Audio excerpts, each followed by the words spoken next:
जय श्री राम। सभी दर्शकों को मैं मुकेश दुबे नमस्कार करता हूं। जैसे कि आप सभी को विदित है, बालकांड रामायण का पाठ चल रहा है। इसमें हमने आपको पिछले भाग में बताया था दक्ष प्रजापति जी का यज्ञ करना और उस यज्ञ में माता सती जी का शामिल होना। आज आपको सुनाया जाएगा माता सती का क्रोधित होना और यज्ञ में अपने शरीर का त्याग करना। तो आइए आनंद लेते हैं।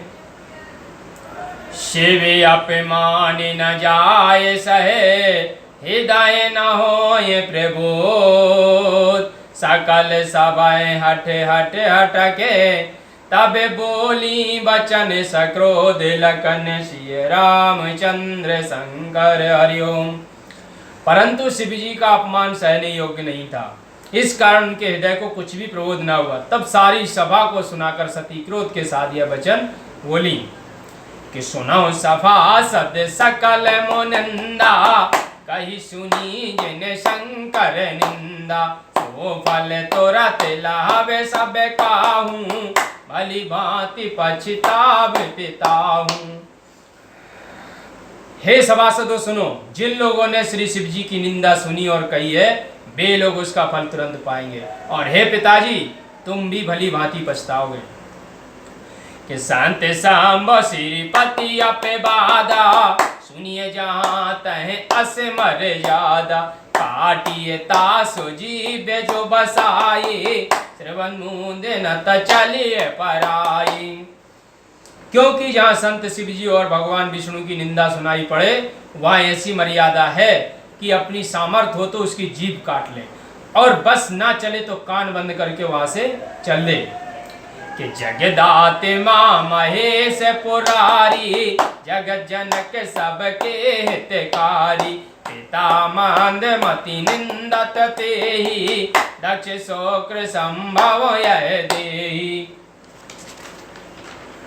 श्री महादेव जी जगत की आत्मा और संसार को उत्पन्न करने वाले सर्वसाधारण के हितकारी हैं। यह मेरा मंदमती पिता उनकी निंदा करता है, जिसके अंश से मेरा शरीर पैदा हुआ है। कि तजे हूँ तुरत देह तेह हेतु, और धर चंद्र मौल ब्रस केतु, अस कह जोगे अगन तनु जारा, भयो सकल मखे हाहाकार। इसलिए चंद्रमा को सिर पर धारण करने वाले वृष केतु शिव जी को हृदय में धारण करके तुरंत इस देह को उनके लिए त्याग दूंगी। ऐसा कहकर सती ने अपना शरीर योगानल में भस्म कर दिया। यह देखकर संपूर्ण यज्ञ मंडप में कोलाहल होने लगा। सती मरण सुन शंभुगने, लगे करन मख्य खीस, जागे विदंस बिलो के भृगो, रक्षा कीन मुनीश, लखन सिय रामचंद्र शंकर हरिओम। सती जी का मरना सुनकर श्री महादेव जी के गण यज्ञ को विध्वंस करने लगे। तब यज्ञ को विध्वंस होते देख मुनीश्वर भृगु ने उनकी रक्षा की। समाचार सब शंकर पाए, वीरभद्र कर कोप पटाए, जाग्य विध्वंस जायत न कीना, सकल सुरन विधिवत फल दीना। यह समाचार जब श्री महादेव जी को मिला तो उन्होंने कुपित होकर अपने गण वीरभद्र को भेजा। उन्होंने जाकर यज्ञ को विध्वंस कर दिया और सारे देवताओं को यथा योग्य फल दिया। कि जे जग बेदत दक्ष गति सोई, जस कछु सांभो विमुख के होई, यह इतिहास सकल जग जानी, ताते में संक्षेप बखानी। और दक्ष की वही संसार विदित गति हुई जैसी एक शंभु विमुक्ति होती है। इस इतिहास को सभी लोग जानते हैं, इसलिए मैंने संक्षेप में ही कहा है। कि सती मरते हरिशन बरो मागा, जन्म जन्म शिव पद अनुरागा, कहे कारण हिम घर ग्रह जाई, जन्मी पार्वती तनु पाई। सती ने मरते समय भगवान विष्णु से यह वर मांगा था कि जन्म जन्म में श्री महादेव जी के चरणों में मेरा अनुराग बना रहे। इस कारण उन्होंने हिमांचल के घर जाकर पार्वती का शरीर धारण कर जन्म लिया। कि जब ते उमा शैल ग्रह जाई, सकल सिद्ध संपत्ति तह छाई, जय जहे तहे मुने ने सुआश्रम दीने, उचित वास में भूधर दीने। जब से पार्वती हिमाचल के घर जाकर उत्पन्न हुई, तब से सिद्धियों ने आकर वहां वास कर लिया।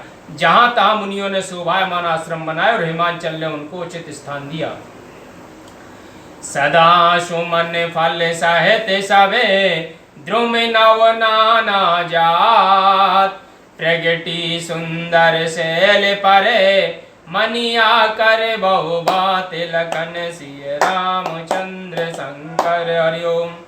फिर तो वहां के वृक्ष सर्वकाल नवीन नवीन पत्र पुष्प और फलों से युक्त हो गए और नाना भांति की मणियों की खाने और सुंदर पहाड़ पर आकर प्रकट हो गई।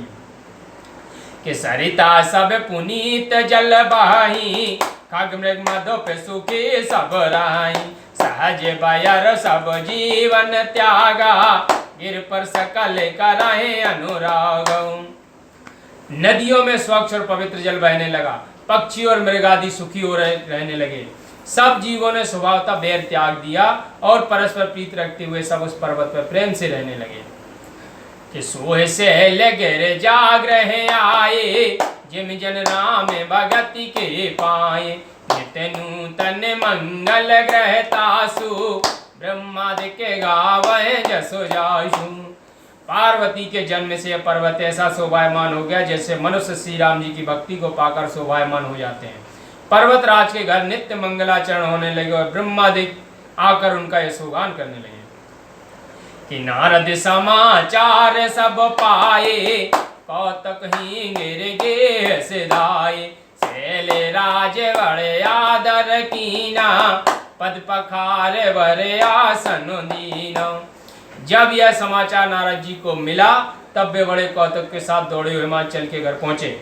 हिमाचल ने उनको बड़ा स्वागत किया और पांव पखार का सुंदर आसन दिया। कि नार सहते मुनि पद से रोनावा, चरण सलल सब भवन से चावा, निज सौभाग्य बहुत गिरवरना, सुता बोल मेली मुनि चरना।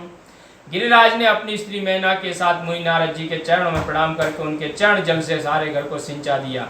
नारद जी के जाने से पर्वतराज ने अपने सौभाग्य का बहुत वर्णन किया तथा कन्या पार्वती को बुलाकर मुनि के चरणों में दंडवत कराया।